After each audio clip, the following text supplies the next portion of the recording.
İstəyərdim, əziz Peyğəmbərimiz Salvatullahın bu ay haqqında buyurduqlarına diqqətinizi cəlb edeyim.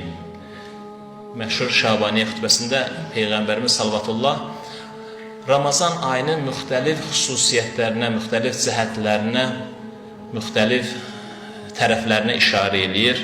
Birincisi buyurur, ey insanlar, Allahın ayı sizə bərəkət, rəhmət və bağışlanma ilə üz tutub. Bu ay Allah yanında ayların ən yaxşısıdır.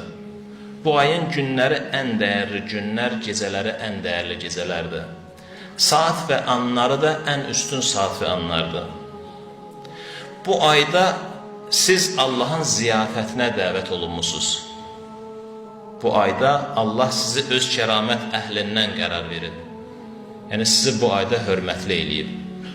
Bu ayda sizin nəfəsləriniz, zikir, yatmağınız, ibadət, əməlləriniz, qəbul, dualarınız müstəcabdır, cavablandırılmışdır.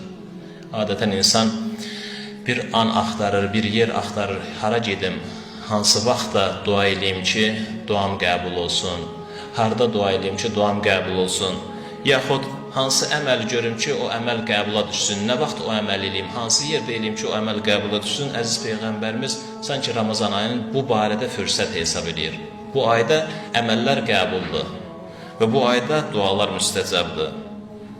Sonra buyurur, elə olan halda xalis niyyətlə və təmiz qəlblə Allahdan istəyin ki, bu ayda sizə oruç tutmağa müəssər eləsin və Quran oxumağa sizi müvəffəq eləsin. Çünki doğrudan da bu əzəmətli ayda ilahi rəhmətdən məhrum olan şəxs bədbəxt hesab olunur.